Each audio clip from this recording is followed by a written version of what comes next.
شروع اللہ کا نام لے کر جو بڑا مہربان نہایت رحم والا ہے۔ الف لام میم صاد۔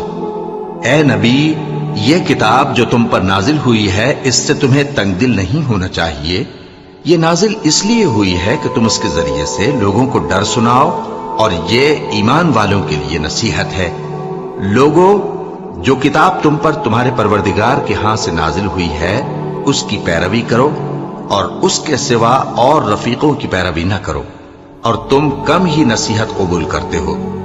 اور کتنی ہی بستیاں ہیں کہ ہم نے تباہ کر ڈالی، جن پر ہمارا عذاب یا تو رات میں آتا تھا جبکہ وہ سوتے تھے، یا دن کو جب وہ قیلولہ یعنی دوپہر کو آرام کرتے تھے، تو جس وقت ان پر عذاب آتا تھا ان کے منہ سے یہی نکلتا تھا کہ ہائے، ہم اپنے اوپر ظلم کرتے رہے۔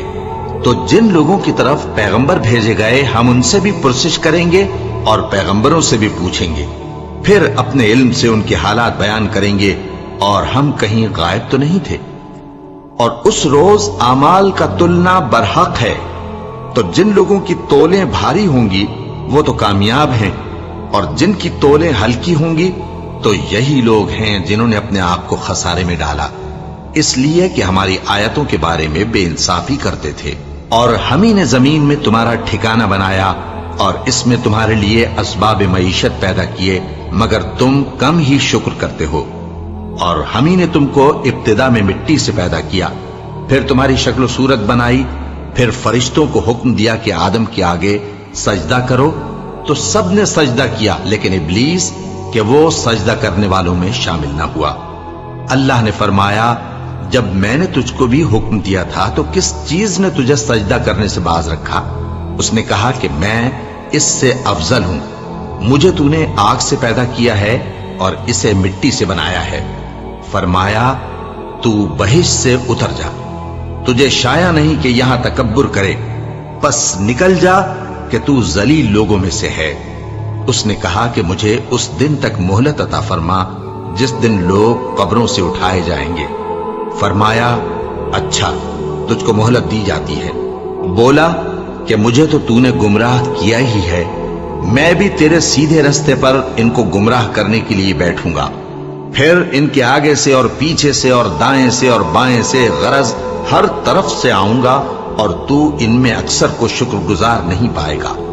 اللہ نے فرمایا، نکل جا یہاں سے پاجی مردود، جو لوگ ان میں سے تیری پیروی کریں گے میں ان کو اور تجھ کو جہنم میں ڈال کر تم سب سے جہنم کو بھر دوں گا۔ اور اے آدم، تم اور تمہاری بیوی بہشت میں رہو سہو، اور جہاں سے چاہو اور جو چاہو نوش جان کرو، مگر اس درخت کے پاس نہ جانا، ورنہ گناہگار ہو جاؤ گے۔ تو شیطان دونوں کو بہکانے لگا تاکہ ان کی شرم گاہیں جو ان سے پوشیدہ تھیں ان پر کھول دے، اور کہنے لگا کہ تم کو تمہارے پروردگار نے اس درخت سے صرف اس لیے منع کیا ہے کہ تم فرشتے نہ بن جاؤ یا ہمیشہ جیتے نہ رہو۔ اور ان سے قسم کھا کر کہا کہ میں تو تمہارا خیر خواہ ہوں۔ غرض مردود نے دھوکہ دے کر ان کو معصیت کی طرف کھینچ ہی لیا۔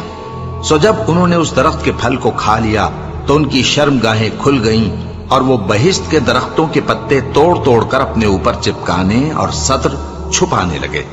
اور ان کے پروردگار نے ان کو پکارا کہ کیا میں نے تم کو اس درخت کے پاس جانے سے منع نہیں کیا تھا، اور جتا نہیں دیا تھا کہ شیطان تمہارا کھلم کھلا دشمن ہے؟ دونوں عرض کرنے لگے کہ پروردگار، ہم نے اپنی جانوں پر ظلم کیا، اور اگر تو ہمیں نہیں بخشے گا اور ہم پر رحم نہیں کرے گا تو ہم تباہ ہو جائیں گے۔ فرمایا، تم سب بہشت سے اتر جاؤ، اب سے تم ایک دوسرے کے دشمن ہو، اور تمہارے لیے ایک وقت خاص تک زمین میں ٹھکانہ اور زندگی کا سامان کر دیا گیا ہے۔ فرمایا کہ اسی میں تمہارا جینا ہوگا اور اسی میں مرنا، اور اسی میں سے قیامت کو زندہ کر کے نکالے جاؤ گے۔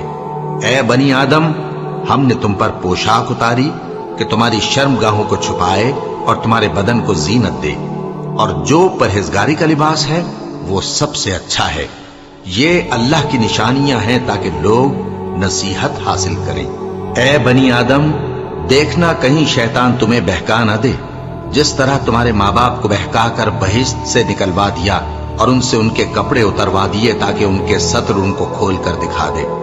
وہ اور اس کے بھائی بند تم کو ایسی جگہ سے دیکھتے رہتی ہیں جہاں سے تم ان کو نہیں دیکھ سکتے، ہم نے شیطانوں کو انہی لوگوں کا رفیق بنایا ہے جو ایمان نہیں رکھتے، اور یہ لوگ جب کوئی بے حیائی کا کام کرتے ہیں تو کہتے ہیں کہ ہم نے اپنے بزرگوں کو اسی طرح کرتے دیکھا ہے، اور اللہ نے بھی ہم کو یہی حکم دیا ہے۔